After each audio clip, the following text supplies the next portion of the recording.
pagdating naman sa mga negosyong may kinalaman sa teknolohiya, hindi rin nagpapahuli ang mga Pinoy. Tulad ng mga cellphone reloading station na talaga namang connect na connect sa kanilang mga suki. Sa panahon ngayon, isa na nga sa pangunahing pangangailangan natin ang cellphone. Kaya dapat lagi itong may load. At dito nakasilip ng pagkakataon ang iba nating mga kababayan para kumita. Ang V-Mobile, nakaisip ng paraan kung paanong sa pamamagitan lang ng isang telepono at isang SIM card, maaari nang makapagbenta ng load ng kahit anong network. Ang kaibahan nitong V-Mobile, gamit mo yung cellphone mo, makapagbebenta ka ng lahat ng klase ng prepaid, cards at saka electronic, para magkaroon ka ng negosyo. Taong 2008, nagsimula ng V-Mobile ang negosyong ito. Ang sistemang gamit nila, all-in-one load service, kaya one-stop shop ang kanilang serbisyo. Kailangan mo rito, at least meron kang cellphone, meron kang maliit na puhunan, hindi mo kailangan ng malaki, although pwede rin maging malaki ang puhunan mo. Yan ay depende sa plano mo sa negosyo. Kung gumagamit ka ng internet, napakasimple lang gagawin mo. Punta ka sa aming www.loadextreme.ph. Tapos pag nakita mo na itong website nito, diba, yung online loading, kiklik mo, lalabas dyan yung aming dialog box. I-enter mo yung account mo, papasok mo. So, in this case, pipiliin ko na lang, papasok ko yung aking sekretong PIK. Tapos mamimili ako ng produkto. Tapos, lalagay ko yung cellphone number. Kiklik mo ngayon yung send load. Pag okay natin, yun na. Pero paano ka nga ba kikita sa negosyong ito? Halimbawa, may magpapaload sa iyo ng 100 pesos. Ang mababawas sa load wallet mo ay 90 pesos lang. Ibig sabihin, may 10 piso kang kita sa bawat 100 na i-reload mo sa iyong customer. Kung kumikita ka ng 100 pesos kada araw sa pagre-reload, sa loob ng isang buwan, may kita kang 3,000 piso. Anip, tulad ni Peewee, na nakatuwaan lang daw noong una ang reloading business. Kasi nag-work kami, nung nag-start kami noon, magbabarkada lang kami. So every night magkakasama kami. Nakakatuwa. Nung 5 lang kami nagsimula, 5 members na kami. Kapatid ko, mga barkada ko. Tapos ngayon nagulat ako, yung 5 tao nagsimula niya. Ngayon, ano na kami, almost 100,000. So actually, nag-drag pa siya ng 100,000 members. Ngayon, sa simpleng pagpindot-pindot lang daw niya ng cellphone, kumikita raw si Peewee ng mula 1,000 hanggang 5,000 piso kada linggo. Ano pang hinihintay niyo mga kapartner? Oras na para ang hilig niyo sa paggamit ng cellphone, pakinabangan niyo rin at maging isang maliit na negosyo.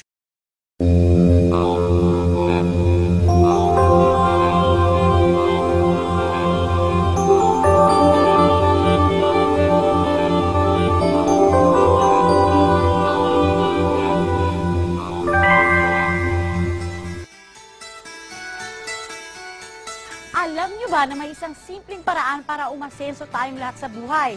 May alam akong isang napakadaling negosyo na mabilis magpapaangat sa atin. Ipapakita ko sa inyo kung paano tayo maaaring kumita ng higit pa sa kinikita ng karaniwang empleyado. Sadyang mahirap ang buhay ngayon. Marami sa ating kabataan nagsisipag tapos ng pag-aaral pero walang makuhang trabaho. Meron din naman pinapalad na magkaroon ng trabaho o pumasok sa negosyo, ngunit ang kanilang kinikita'y sapat lamang para sa pangunahing pangangailangan tulad ng pagkain, damit at tirahan. Marami sa atin na nagsisikap, pero hindi pa rin pinapalad sa napasukang business. Marahil masyadong mataas ang kapital, kulang sa tauhan, mabagal ang return of investment o di kaya naman ay sadyang mahirap i-manage ang napasukang negosyo. Naniniwala ako na tayong mga Pinoy ay may angking talino at kakayahan dahil ilang beses na nating napatunayan ang ating galing maging sa ibang bansa. Bigyan lamang ng tamang pagkakataon, mangingibabaw ang Pinoy sa manlarangan mapunta. Magaling talaga ang Pinoy maging sa negosyo. Pero sa totoo lang, matindi ang kompetisyon ngayon kaya mahirap lumaki sa negosyo. Maaaring ang tatagitin natin ay yung klaseng business na sasagot sa pangunahing pangangailangan natin. Ayon sa National Statistics Office, sa sinurvey na 2 milyong Pilipino, 42.8% ang kita natin ay napupunta sa pagkain. Mura lang naman ang puhunan sa pagkain, pero mabusisi ito at pagod ang katawan mo. 13.3% na kita ng Pinoy ay sa upa ng bahay. 6.7% ay sa mga bilihing karne na inuulam sa araw-araw. 6.5% napupunta sa gas, kuryente at tubig. Tignan natin ito.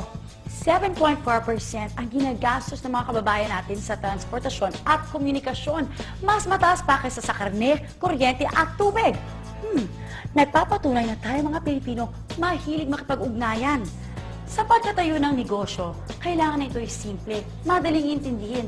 Isang negosyo na hindi na kailangan ng special skills o special education.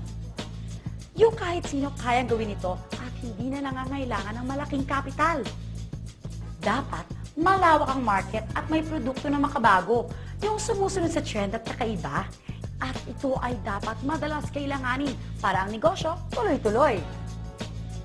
Itong negosyo ipapakita ko sa inyo, pasok lahat ng criteria na sinabi ko.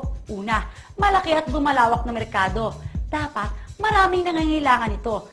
Biruin nyo, mahigit sa 36.2 milyong Pinoy ay gumagamit ng mga cellphone. At ayon sa survey na ginawa ng Pulse Asia, 96% nito ay naka-prepaid. Ayon naman sa isa pang survey, sa isang taon, gumagastos tayo ng mahigit na 93 billion pesos na halaga para sa prepaid cards. At lumalago pa ito taon-taon ng 18% hanggang 25%. O diba, napakagandang pagkakitaan ng negosyo ng prepaid cards. Ito ay pangmatagalan. Isang negosyo na base sa mobile at wireless technology o ang tinatawag nating cellphone o text messaging business, itatap lang natin ang technology na meron na ang halos lahat ng tao, kaya't mabilis ang bentahan, kaya't hindi na tayo mamumuhunan ng malaki. Pangatlo, ito ay unique, pambihira. Isang m-commerce o mobile commerce ang nag-concentrate sa prepaid at microtransactions. Kumbaga, hindi pa nagagamit ng customer niyong produkto, binayaran na niya. Mas pinabilis niyo pa ang pagbili dahil ngayon, pwede pa ang tingi. Napansin niyo ba na dalawa sa pinakamalaking kumpanya ngayon na patuloy sa paglago ay nasa negosyo ng wireless technology? Pinatutunayan ng kanilang tagumpay na ang e-loading ay tinatangkilik ng marami. Isipin nyo, meron kayong cellphone. Tuwing gagamit kayo nito, lumalabas ang pera nyo. Hahayaan na lang ba natin na manatiling puro gastos ang pagkakaroon ng cellphone samantalang pwede naman pala itong pagkakitaan? Ito ay consumable. Maaari nating ibenta sa isang tao ng paulit-ulit. Dahil ang mga Pinoy ay malakas kumonsumo ng load. Sigurado ang kita dito. Meron pang programa para kumita ang mga subscribers ng pantay-pantay. Mauna man sila o dumating na tayo sa kalagitnaan, may pagkakataon pa rin tayo makipagsabayan sa kitaan. Kinikilala ng Portal Innovations ang lumalaki at patuloy na paglago ng market ng prepaid business. Kaya naman, tinutugunan nila ang pangangailangan nito. Hindi na baguhan sa larangan ng ganitong negosyo ang Portal Innovations. Noong June 2003, ipinakilala nila ang kauna-unahang Universal Prepaid Loading System sa Pilipinas. Sila din ang nagpakilala ng pagdidistribute ng prepaid cards na cardless sa pamamagitan ng pagpapadala ng pins via text. Hindi lang yan. Nagamit ang Portal Innovations ang 2004 Philippine Marketing Excellence Award for the Most Outstanding SMS and Web Technology Provider. August 2004 nang ilinunsad ng Portal Innovations ang isa sa pinakabagong programa nito, ang Load Extreme. Ano ba ang Load Extreme? Ang Load Extreme ay isang paraan ng pagninegosyo na pwede kang magbenta ng iba't ibang prepaid products gamit ang inyong cellphone o computer.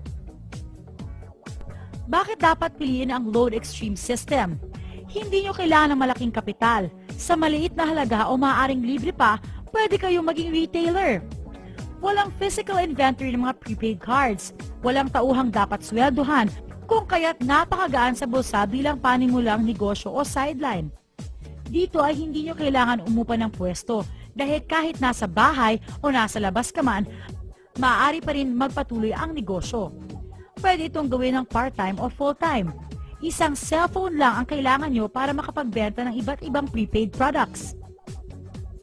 At kahit mawala pa ang inyong cellphone, maaari nyo pa rin ipagpatuloy ang negosyo dahil kahit gumagamit kayo ng ibang cellphone, Pwedeng-pwede, basta't i-memorize lang ang inyong ID number at PIK. May website din ang LoadExtreme kung saan maaari ninyong i-monitor ang real-time record ng inyong sales transactions. Madaling i-check ang laman ng inyong load wallet. Dito, nakikita kung magkano na lang ang balanse ng inyong load. Kapag sa web ka nag-transact, walang mababawas na pisong load mula sa iyo. At higit sa lahat, sa LoadExtreme, ang isang ordinaryong tao tulad natin ay maaaring kumita ng higit sa karaniwan. Lahat ng electronic loads, prepaid cards, insurance, and other products, pinagsama-sama sa isang cellphone. Isang cellphone, dala mo na ang lahat.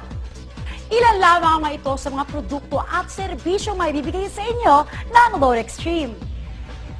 Wireless card products, over-the-air man, o landline, maging satellite TV o satellite phone services, kahit pa internet, online gaming, at kahit sa advertising o insurance pa man. Pwede kayong magpa-impress sa inyong mga minamahal o maging instant flower shop. Higit pa dyan ang kayang ibigay ng LoadExtreme dahil ang vision nila ay maging singular access sa mga produkto at serbisyo na madalas natin bilhin gamit ang isang cellphone. Ito ang future ng prepaid. Marami na ang natulungan ng LoadExtreme.